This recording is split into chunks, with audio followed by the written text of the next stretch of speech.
আজ সারাদিন আমি বিভিন্ন জায়গায় যখন যেখানে গিয়েছি একটাই আলোচনা ছিল, সেটা হলো যে গতকাল মানে 25শে ফেব্রুয়ারি সেনাপ্রধান জেনারেল ওয়াকারুজ্জামান যে বক্তৃতা দিয়েছেন রাওয়া ক্লাবে,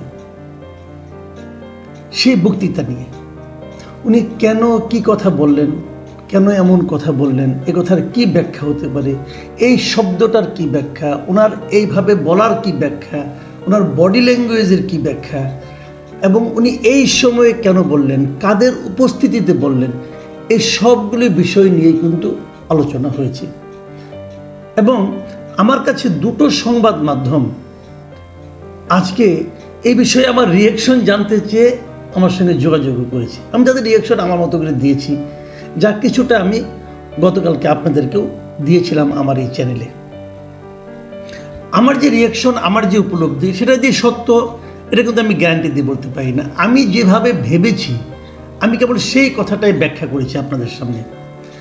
আজ আমি ওনার বক্তব্যের একটু পেছনে যেতে চাই, মানে আমি বলতে চাচ্ছি উনি কোন পটভূমিতে এই কথাগুলি বললেন, দেশে এখন আসলে কি পরিস্থিতি বিরাজ করছে। অগাস্টে 5ই আগস্টে শেখ হাসিনার পতনের পর এই দেশের মানুষ এই যে এত রক্ত দিয়ে একটা আন্দোলন করলো, একটা পতন ঘটালো, একটা গণ অভ্যুত্থান করলো, মনে রাখবেন এটা কিন্তু গণ অভ্যুত্থান, ছাত্র অভ্যুত্থান নয়। এই যে একটা গণ অভ্যুত্থান ঘটালো, সেই সময় এই দেশের মানুষের কি প্রত্যাশা ছিল এবং সেই প্রত্যাশার বিপরীতে তারা কি পেল। হাসিনার পতন ঘটালো সারা দেশের মানুষ, নতুন সরকারকে নিয়োগ করলো ছাত্ররা। মাথায় রাখবেন, তারা এসে কাদের প্রত্যাশা পূরণ করলো? সারা দেশের মানুষের প্রত্যাশা পূরণ করলো, নাকি ছাত্রদের নেতা হিসেবে নিজেদের জাহির করা ব্যক্তিদের প্রত্যাশা পূরণ করলো? এবং তারপর দেশে আইন শৃঙ্খলার কি পরিস্থিতি নেমে আসলো, দেশে মব কালচার কোথায় যেয়ে ঠেকলো, ট্যাগ কালচার কোথায় যেয়ে ঠেকলো, এই সবই কিন্তু আলোচনার বিষয়।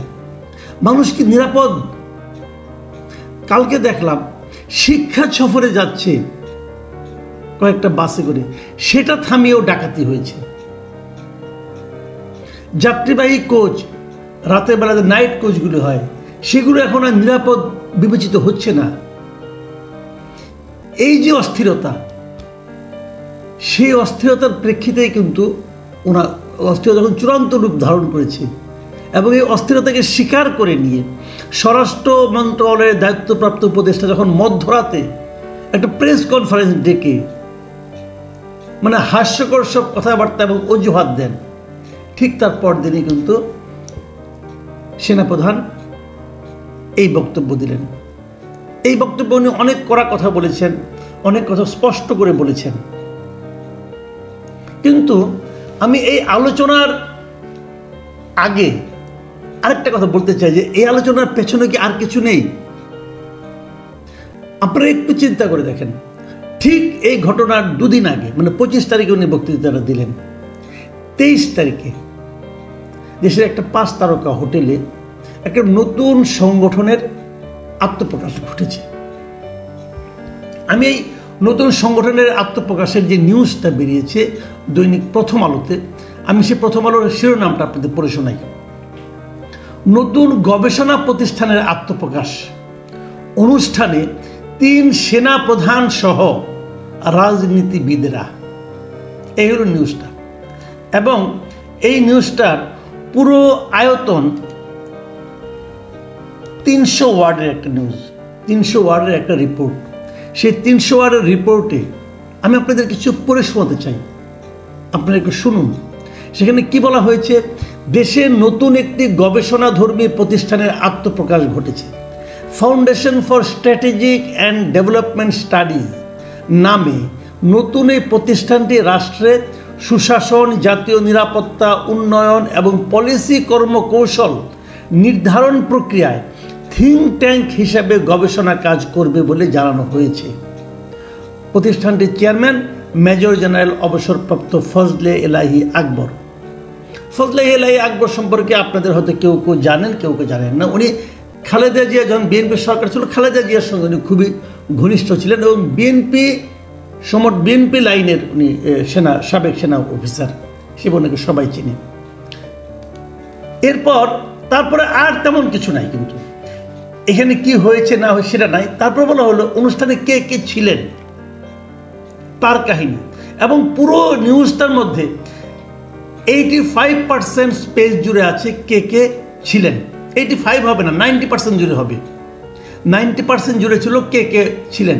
এখানে আর কিছু হয়নি। আলোচনা কে হয়েছে কেউ বলে না, কারো কথা উল্লেখ নেই। আলোচনা কিন্তু করেছেন, সেনাপ্রধান নিজেও বক্তৃতা দিয়েছেন, সেই বক্তৃতাও কিন্তু এই রিপোর্টে আপনি পাবেন না। এখানে এখন দেখেন কে কে ছিলেন, আমি একটু আলোচনা আপনাদেরকে করি এই ব্যাপারটা নিয়ে। অনুষ্ঠানে উপস্থিত ছিলেন সেনাবাহিনী প্রধান ওয়াকরুজ্জামান, বিমান বাহিনী প্রধান এয়ার মার্শাল হাসান মাহমুদ খান, নৌবাহিনীর প্রধান অ্যাডমিরাল মোহাম্মদ নাজমুল আহসান এর উপস্থিত ছিলেন। এছাড়াও ছিলেন সাবেক সেনাপ্রধান জেনারেল আবু বিলাল মোহাম্মদ শফিউল হক, সাবেক সেনাপ্রধান জেনারেল এম নুরুদ্দিন খান এবং অবসরপ্রাপ্ত বেশ কিছু সেনা কর্মকর্তা এরা উপস্থিত ছিলেন, সেনাবাহিনীর লোকজন। আর কে ছিলেন? রাজনৈতিক ব্যক্তিত্ব হিসেবে ছিলেন বিএনপির মহাসচিব মির্জা ফখরুল ইসলাম আলমগীর, স্থায়ী কমিটির সদস্য আব্দুল মঈন খান, আমির খসরু মাহমুদ চৌধুরী, মেজর অবসরপ্রাপ্ত Hafizuddin Ahmed, vice chairman air vice marshal Altaf Hossain Chowdhury, চেয়ারপারসনের উপদেষ্টা কাউন্সিলের সদস্য ইসমাইল হোসেন জাবিউল্লাহ, তারপরে খালেদা জিয়ার একান্ত সচিব ABM আব্দুস সাত্তার, বিএনপির কেন্দ্রীয় নেতা মাহাদি আমিন, শামা ওবায়েদ, মওদুদ হোসেন, আলমগীর পাভেল, শাহরুল কবির খান, আরও অনেকে ছিলেন, এই কয়েকজনের নাম আছে না। এছাড়াও ছিলেন অন্যান্য পলিটিশিয়ানদের মধ্যে নাগরিকত্বের ঐক্যের সভাপতি মাহমুদুর রহমান মান্না, জামায়াতে ইসলামের নায়েবে আমির সৈয়দ আবদুল্লাহ মোহাম্মদ তাহের, গণসংহতি আন্দোলনের জুনায়েদ সাকি, ন্যাশনাল ডেমোক্রেটিক মুভমেন্টের ববি হাজ্জাজ। আরও ছিলেন উন্মুক্ত বিশ্ববিদ্যালয়ের উপাচার্য ABM ওবায়দুল ইসলাম, ডেইলি স্টারের সম্পাদক মাহফুজ আনাম, মানব জমিনের প্রধান সম্পাদক মতিউর রহমান চৌধুরী, দেশ রূপান্তরের সম্পাদক কামাল উদ্দিন সবুজ, 21 টেলিভিশনের চেয়ারম্যান আব্দুস সালাম, সাবেক পুলিশ প্রধান আশরাফুল হুদা, প্রধান উপদেষ্টার বিশেষ সহকারী মনির হায়দার সহ অবসরপ্রাপ্ত ঊর্ধ্বতন সরকারি বেসরকারি কর্মকর্তারা। তার সঙ্গে আবার কে ছিলেন? আরও ছিলেন ওখানে বক্তব্য দিয়েছেন কে কে? বক্তব্য দিয়েছেন major general M Abul Kalam, সেনাপ্রধান ওয়াকরুজ্জামান, অর্থনীতিবিদ অধ্যাপক মাহবুবুল্লাহ, রাষ্ট্রবিজ্ঞানী অধ্যাপক দিলারা চৌধুরী, আইনজ্ঞ অধ্যাপক বুরহানুদ্দিন খান এবং জাহাঙ্গীরনগর বিশ্ববিদ্যালয়ের উপাচার্য অধ্যাপক কামরুল আহসান। বলেন ছিলেন না কে? ছিলেন না কে? সরকারি বেসরকারি কে ছিলেন না? প্রশ্নটা হলো এই থিঙ্ক ট্যাঙ্ক কারা বানাচ্ছেন, কেন বানাচ্ছেন, এরা কি থিঙ্ক করতেছেন, এই ট্যাঙ্কের থেকে থিঙ্কিংয়ের কতটুকু কি বের হয়েছে যে এই থিঙ্ক ট্যাঙ্কের আলোচনা বসার দুদিনের মধ্যেই ওয়াকরুজ্জামান এত কিছু বলছেন। এবং পরবর্তীতে দুদিনের মাথায় যেটা রাওয়া ক্লাব উনি বলেছেন, ওখানেও কিন্তু এই মেজর জেনারেল নুরুদ্দিন এরা উপস্থিত ছিলেন। তো এখন সব মিলিয়ে কি দাঁড়ালো?